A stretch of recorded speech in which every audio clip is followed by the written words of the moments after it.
Alright guys, welcome to another video, and as I promised a few months ago, I'm reviewing the Toxic Springtrap figure, and just because I have it, the Toxic Springtrap Mystery Mini as well.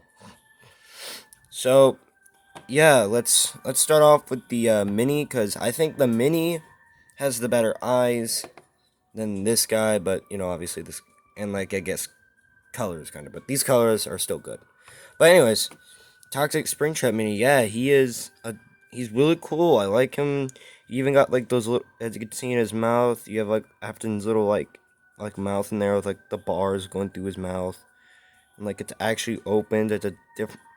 They've never really done this for a Springtrap Mini because all the other Springtrap Minis have just been kind of like closed mouths. Oh yeah, here he is with the others. You have Glow Springtrap, normal Springtrap, and then my newest edition, Toxic Springtrap. Now he has that metal bar that a lot of models have, like that little metal thing that wraps around his head, like between the jaw and the upper jaw.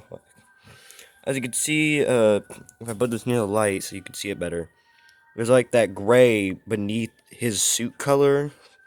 And I guess that's supposed to be Afton's body because it's not like that same purple metal that is this metal thing wrapping around his head. So I guess his Afton's head is like dark gray on when he's in his Toxic Springtrap form, which is interesting. Here he is with the only other AR Mystery Mini I have so far, the 8-Bit Baby Mystery Mini, one of their best in my opinion.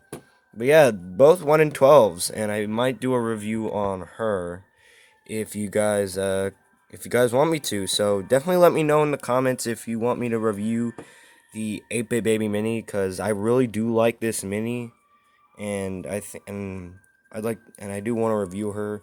Well, I do and don't. Like, I don't know if it's like really necessary, but like still. But putting those minis off to the side, we have the Toxic Springtrap figure. As I stated, this is my favorite Fnaf Funko figure ever. Well, at least out of the ones I have. So first off, they fixed a big issue I had with the original Springtrap, in that his shoulders couldn't really move. Now, because they remolded the shoulders section, he can actually like move his arms around. He's a lot more articulated in the elbows, or a lot more articulated in the legs. You can actually put him in poses instead of him just being paralyzed. And they remolded his hands to be a lot better. Like, they made him like a lot more pose instead of just his normal static hands. As you can see, he has that going for him, which I do like the design.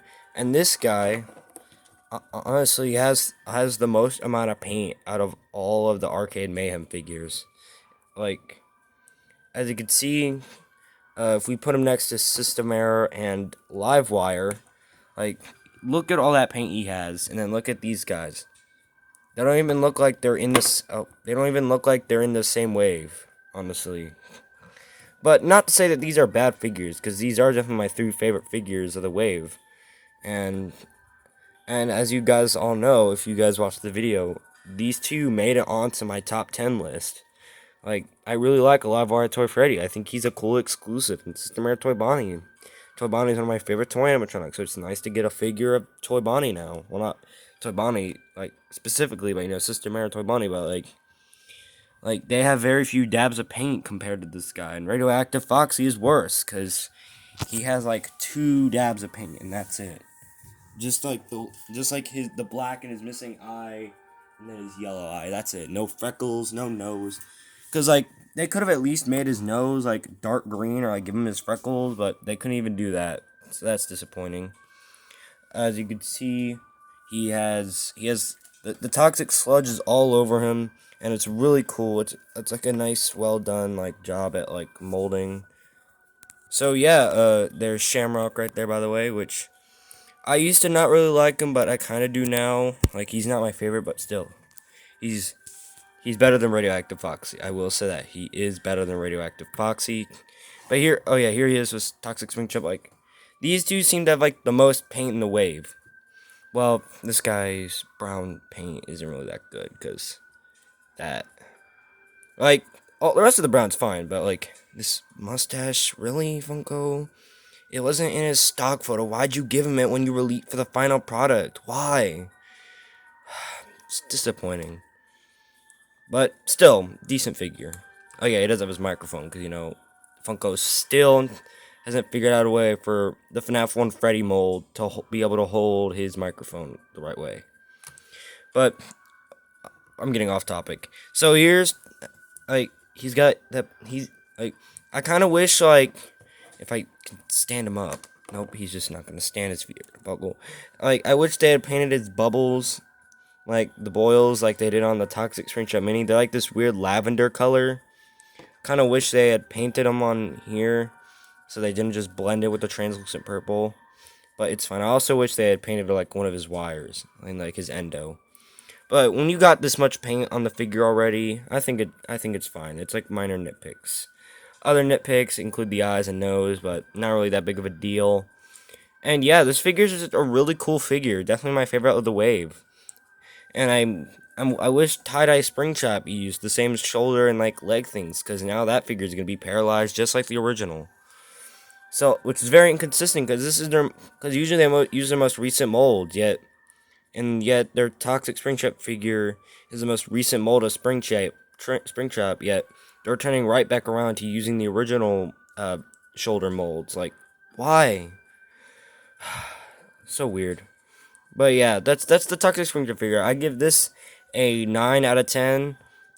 And I'll give the mini a 10 out of 10 on it. Well, more like 9, like either 9.5 or 10. 10 out of 10, because there's not really any problems with him. They even fix like the problem with his feet, because if you look on both of these minis, as you can see, he has just the normal FNAF 1 feet, which he doesn't have.